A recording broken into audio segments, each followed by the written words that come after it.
الله أكبر الله أكبر الله. أعوذ بالله من الشيطان الرجيم. بسم الله الرحمن الرحيم. السلام عليكم ورحمة الله وبركاته.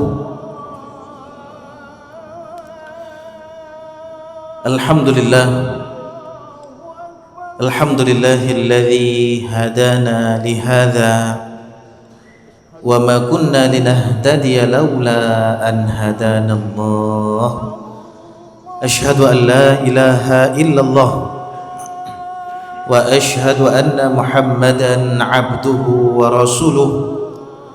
اللهم صل وسلم وبارك على سيدنا محمد وعلى آله وصحبه أجمعين. رب اشرح لي صدري ويسر لي أمري واحلل عقدة من لساني يفقه قولي. سبحانك لا علم لنا إلا ما علمتنا إنك أنت العليم الحكيم. اللهم ارزقنا الصدق في كل ما نقول والإخلاص في كل ما نعمل. اللهم اجعلنا من الذين يستمعون القول فيتبعون أحسنه. Alhamdulillah, para alim ulama, para imam, ustadz-ustadz, tengku-tengku, guru-guru kami, serta seluruh pendengar Radio Republik Indonesia, Radio Baitur Rahman, dan seluruh radio-radio swasta lainnya, dan seluruh jamaah salat subuh dirahmati Allah Subhanahu wa taala. Alhamdulillah, kita bersyukur kepada Allah atas segala limpahan karunia dan nikmat yang Allah berikan kepada kita. Ya alhamdulillah, Allah Subhanahu wa taala masih perkenankan kita untuk berhadir di rumahnya. Allah Subhanahu wa taala masih perkenankan kita untuk beriktikaf di rumahnya. Allah masih perkenankan kita untuk dapat duduk dalam majlis-majlis ilmu. Musibah seseorang kalau belum mau hadir ke rumah Allah. Tapi lebih musibah lagi kalau rupanya masjid-masjid yang berdoa kepada Allah, dia tidak sudi orang tersebut untuk masuk ke dalamnya. Musibah kalau seseorang tidak mau ikut majelis-majelis ilmu. Tapi lebih musibah lagi, rupanya hakikatnya majelis ilmu yang minta kepada Allah, jangan sampai orang tersebut hadir ke tempatnya. Musibah ketika seseorang enggak mau sedekah. Tapi lebih musibah lagi kalau rupanya celekan-celekan itu, sedekah-sedekah itu yang minta kepada Allah, jangan sampai dia yang bersedekah. Musibah kalau kita enggak baca Quran. Tapi lebih musibah lagi, rupanya Al-Quran yang minta kepada Allah, jangan sampai orang tersebut, jangan sampai dia yang membaca Al-Quran. Maka jemaah dirahmati Allah, alhamdulillah, Allah ingatkan kita, Allah kasih kita sinyal untuk taat, dan kita mau mengerjakan ketaatan tersebut. Kadang-kadang ada orang di zaman sekarang yang memang enggak teringat sedikit pun untuk taat, bahkan untuk sholat pun lupa. Untuk sholat pun lupa.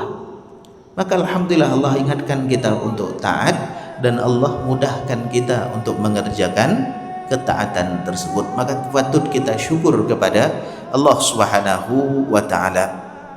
Salawat beriringkan salam senantiasa tercurahkan kepada junjungan kita baginda Nabi besar Muhammad sallallahu alaihi wasallam, para keluarga dan sahabat-sahabatnya yang telah memperjuangkan agama ini dengan penuh pengorbanan, membawa kita menuju keselamatan dunia dan akhirat.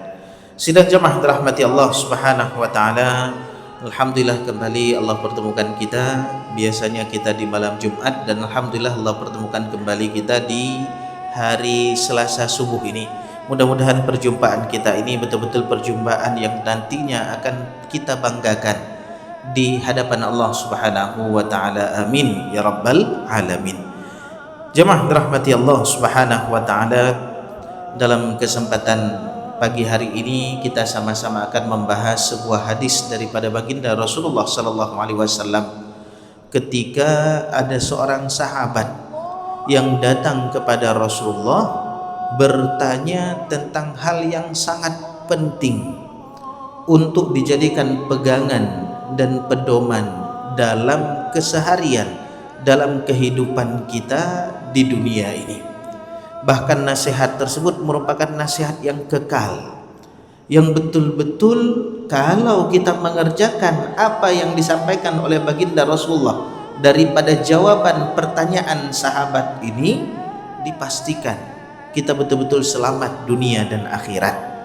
Sahabat ini adalah Sufyan bin Abdullah Ats-Tsaqafi radhiyallahu anhu. Ketika itu dia datang kepada baginda Rasulullah sallallahu alaihi wasallam, orang yang paling tepat untuk ditanyakan, dan pertanyaannya pun betul-betul hebat. Apa kata Sufyan bin Abdullah Ats-Tsaqafi? Dia bertanya dengan pertanyaan yang jami' dan mani', menghimpun semua perkara-perkara penting. Dia bertanya, "Ya Rasulullah, wahai utusan Allah, qulli fil islami qawla, tolong beritahukan kepadaku suatu perkara di dalam Islam. La as'alu anhu ahadan ghairak, yang mana saya tidak perlu bertanya lagi kepada selain engkau wahai Rasulullah." Dalam riwayat lain dia bertanya kepada baginda Rasulullah, la as'alu anhu ahadan ba'dak, saya enggak perlu tanya kepada orang lain setelahmu wahai Rasulullah, cukup saya bertanya kepadamu dan itu betul-betul bisa saya bawa dalam setiap hari-hari saya. Maka Rasulullah sallallahu alaihi wasallam menjawab. Apa jawaban Rasulullah? Pertanyaannya singkat, pertanyaannya padat, dan jawabannya pun persis sama. Karena Rasulullah diberikan jawami'ul kalim oleh Allah yang tidak diberikan kepada para nabi sebelum beliau sallallahu alaihi wasallam, yaitu kalimat-kalimat yang singkat tapi maknanya betul-betul dalam. Apa kata baginda Rasulullah? Qul, katakanlah, amantu billah, aku beriman kepada Allah, tsumastaqim, kemudian istiqamahlah. Jemaah dirahmati Allah Subhanahu wa taala, ini nasihat yang betul-betul berharga. Yang pertama, iman. Berimanlah kepada Allah.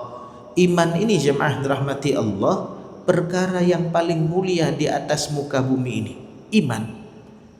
Makanya kalau kita lihat sejarah iblis menggoda kita, bukan pingin ngambil harta kita. Iblis nggak butuh kepada harta kita. Iblis goda kita itu bukan untuk mengambil keluarga kita. Iblis menggoda kita sampai bersumpah di hadapan Allah untuk satu perkara. Dia tahu perkara yang paling berharga yang dimiliki oleh manusia. Apa itu? Iman. Maka dia berusaha sampai bersumpah di hadapan Allah, betul-betul menyibukkan dirinya untuk bisa mengambil sesuatu yang paling berharga yang dimiliki oleh anak manusia, yaitu keimanan. Kalau anak manusia masih punya iman, maka bahaya bagi iblis. Tapi kalau iman ini sudah hilang daripada manusia, maka itulah kesuksesan daripada iblis. Maka dari kecil dia goda kita sampai kita besar, sampai penghujung hidup kita sakratul maut, satu tujuannya, agar imannya hilang. Maka jemaah rahmati Allah, Rasulullah mengatakan, qul amantu billah, katakanlah aku beriman kepada Allah. Dan ingat jemaah rahmati Allah, iman itu bukan hanya di hati. Iman itu perlu ikrar bil lisan, Lisan kita perlu menyebut bahwasanya kita orang beriman dengan bersyahadat kepada Allah, bersyahadat bahwasanya Rasulullah adalah utusan Allah. Itu iman, ikrar bil lisan. Dan tidak cukup dengan ikrar bil lisan, tapi juga harus amal bil jawarih, beramal dengan anggota tubuh. Kita harus menampakkan diri kita orang beriman. Apa amalan-amalan iman? Amalan-amalan iman, salat itu amalan iman. Bainal mu'min wal kafir tarkus salah. Ciri yang paling nampak antara orang beriman dengan orang kafir adalah pada salat. Jadi kalau ada orang beriman enggak salat, dipertanyakan keimanannya. Orang beriman itu orang yang paling baik tutur katanya. Rasulullah yang mengatakan, "Man kana yu'minu billahi wal yaumil akhir falyakul khairan aw liyasmut." Barang siapa yang mengaku beriman kepada Allah, beriman kepada hari akhir, maka berbicaralah dengan tutur kata yang baik ataupun dia diam. Iman dengan tutur kata yang baik. Orang berimanlah orang yang paling bersih. At-tahur syatrul iman. Maka kalau kita ingin betul-betul menampakkan keimanan kita, maka jadilah orang yang bersih. Orang beriman adalah orang yang betul-betul tepat waktu. Orang beriman adalah orang yang tidak mencurangi orang lain. Man ghasyana falaysa minna, kata baginda Rasulullah. Yang mencurangi kami, dia bukan golongan kami. Dipertanyakan keimanannya. Orang beriman orang yang paling betul-betul merasakan keadaan orang-orang yang di sekelilingnya. Itu orang beriman. Maka jemaah dirahmati Allah, kenapa sekarang orang-orang itu susah untuk masuk Islam? Orang-orang barat ketika melihat Islam itu takut dengan Islam. Kenapa? Rupanya orang beriman sendiri tidak menampakkan ciri-ciri keimanan. Dilihat negeri orang muslim, birokrasinya betul-betul rusak. Dilihat negeri orang muslim rupanya kumuh, kotor. Ngelihat orang muslim enggak tepat waktu, ngelihat orang muslim tutur katanya enggak baik. Maka jemaah dirahmati Allah, ini PR besar bagi kita. Jangan sampai kita menjadi penghalang bagi orang-orang untuk belajar tentang Islam. Maka orang beriman itu betul-betul harus menampakkan sifat keimanannya. Kemudian yang kedua daripada nasihat Rasulullah, istaqim, istiqamahlah. Nah, ini yang berat. Apa kata para ulama? Al-istiqamatu da'bul anbiya was salihin. Istiqamah ini kebiasaan para nabi dan orang-orang saleh. Yang paling berat dalam mengerjakan ketaatan itu adalah istiqamah. Itu paling berat. Kalau sekali saja kita disuruh untuk ke masjid, semua kita mampu. Tapi setiap hari untuk hadir ke masjid, enggak semuanya mampu. Orang yang udah biasa ke masjid setiap hari mudah, tapi setiap hari enggak tinggal takbiratul ula dengan imam, itu berat. Jangankan untuk perkara-perkara akhirat, untuk perkara dunia saja. Kalau olahraga sehari saja semua kita sanggup, tapi tiap hari olahraga enggak semua sanggup. Untuk makan makanan yang sehat, kalau sekali saja semua kita sanggup. Tapi kalau tiap hari betul-betul harus jaga untuk makan makanan yang sehat, berat. Jangankan untuk perkara akhirat, untuk perkara dunia saja berat. Maka istiqomah ini betul-betul perkara yang luar biasa berat. Kita untuk mengangkat misalnya mengangkat ini tas kecil mudah, tapi kalau disuruh angkat berjam-jam nggak sanggup juga. Makanya jemaah yang dirahmati Allah, istiqomah itu sangat berat. Makanya ganjarannya nggak kecil. Apa kata Allah Subhanahu wa taala dalam Al-Qur'an? Innal ladzina qalu rabbunallah tsumma istaqamu. Sesungguhnya mereka yang mengatakan Tuhan kami adalah Allah, kemudian mereka istiqamah dengan perkataan tersebut, apa yang diberikan oleh Allah? Tatanazzalu alaihimul malaikah, akan turun malaikat berbondong-bondong kepada orang tersebut. Kapan malaikat turun kepadanya? disebutkan saat yang paling sulit yang dilalui oleh anak manusia. Kapan? Ketika sakratul maut. Ini berat betul ketika sakratul maut ini. Sakit betul sakratul maut. Ketika sakratul maut kita takut apa yang akan kita dapatkan daripada ganjaran atas semua amal yang kita perbuatan. Kita sedih bagaimana dengan anak yang kita tinggalkan yang bentar lagi akan jadi yatim. Kita sedih bagaimana nanti kita akan meninggalkan keluarga kita. Kita sedih, itu yang terjadi pada orang yang ketika mau meninggal. Maka apa yang terjadi? Turun malaikat berbondong-bondong ketika orang tersebut sakratul maut. Apa kata malaikat? Innalladzina qalu rabbunallah, mereka yang mengatakan Tuhan kami adalah Allah kemudian istiqamah, tatanazzalu alaihimul malaikah, turun malaikat berbondong-bondong kepadanya kemudian mengatakan alla takhafu wa la tahzanu, jangan kamu takut, jangan kamu bersedih, wa abshiru, kabar gembira bagimu, bil jannatil lati kuntum tu'adun, dengan surga yang Allah telah janjikan kepada kalian. Bahkan bukan hanya janji surga, sebelum meninggal sudah dikasih tahu surga. Apalagi kata Allah setelahnya, nahnu auliyaukum, jangan khawatir, kami jadi wali kalian. Anak yang kalian tinggalkan jangan khawatir, kami yang ngurus. Harta yang kalian tinggalkan takut ini berebut enggak dengan harta ini, jangan khawatir, kami jadi wali kalian.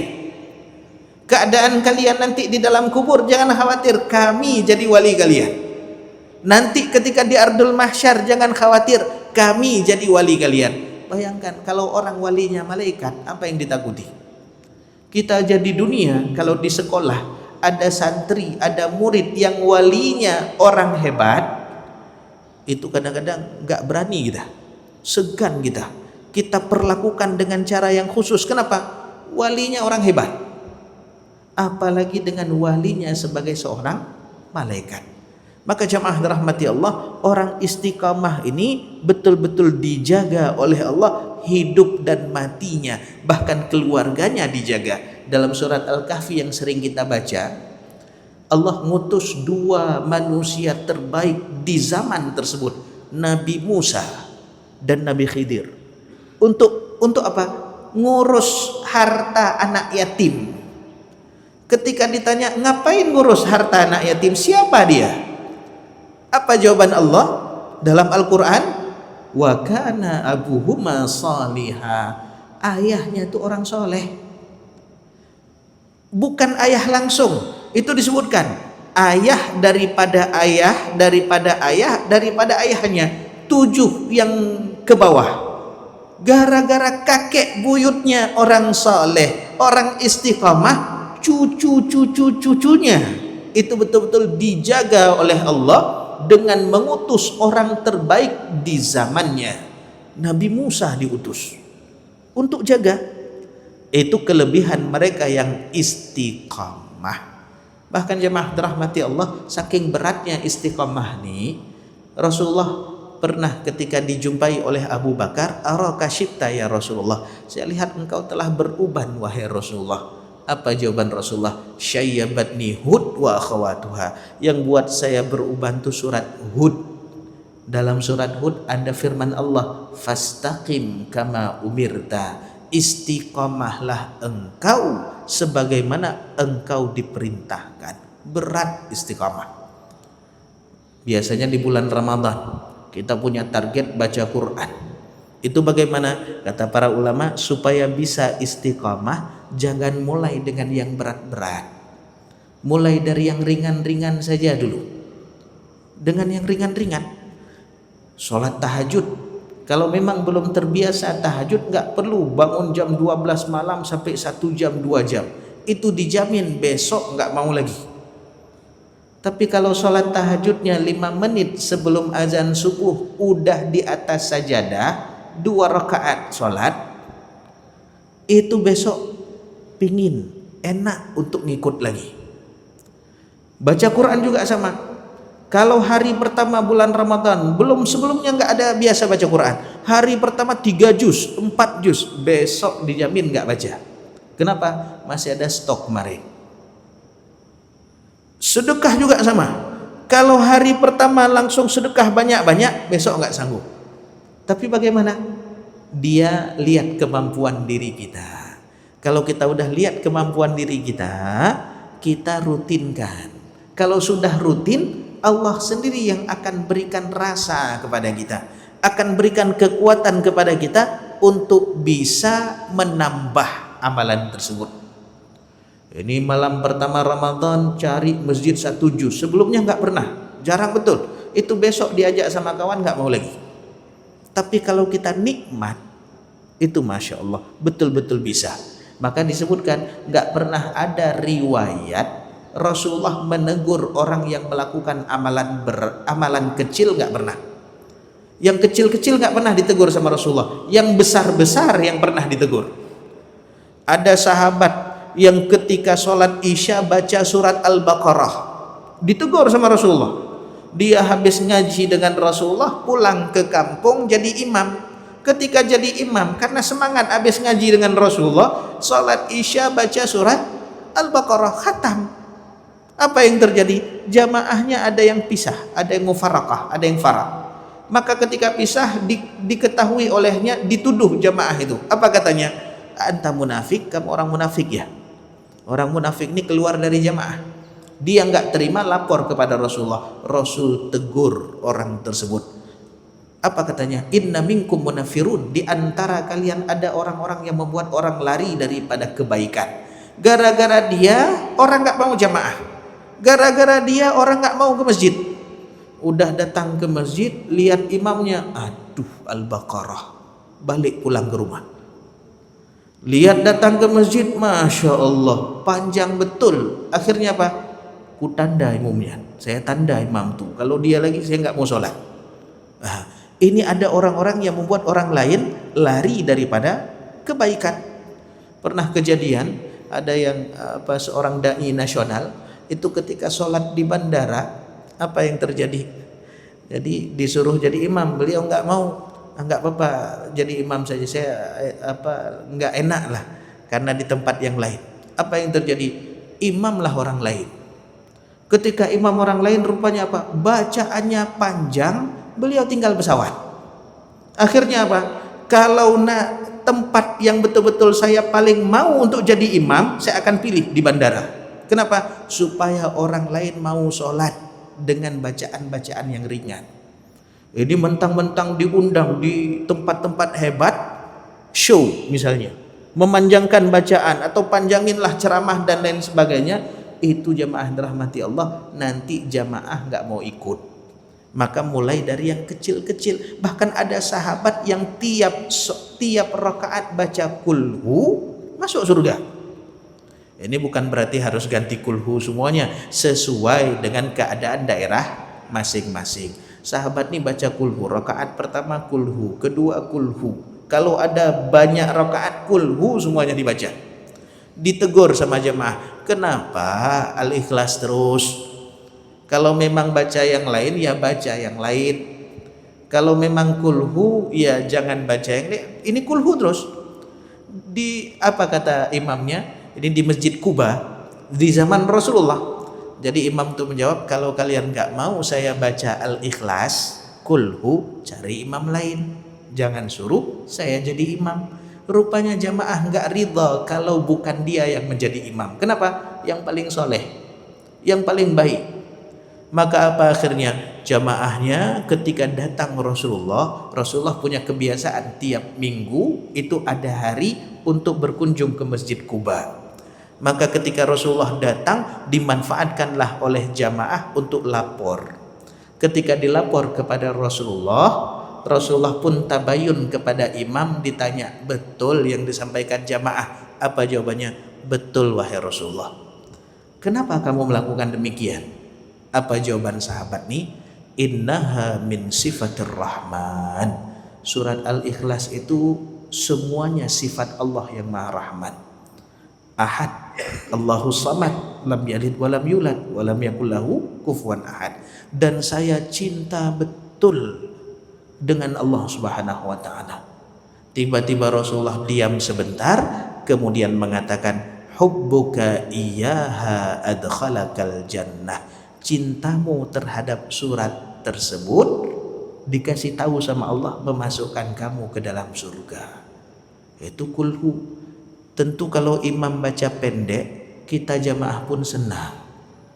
Ibadah dengan hati senang, ikhlas, itu Masya Allah pahalanya besar.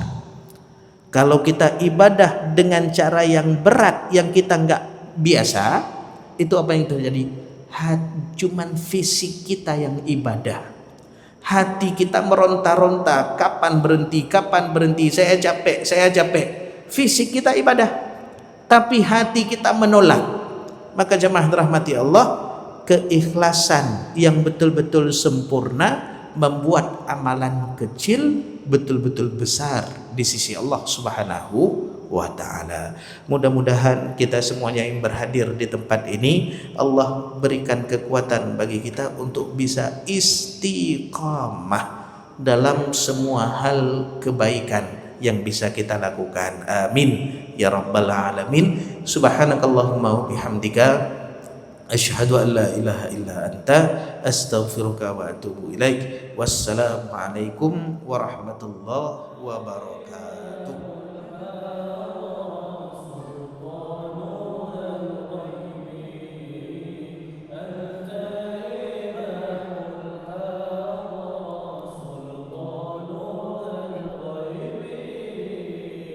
فإني عبد حملي ثقيل فإني عبد حملي ثقيل ولي ذنوب مثل الرمال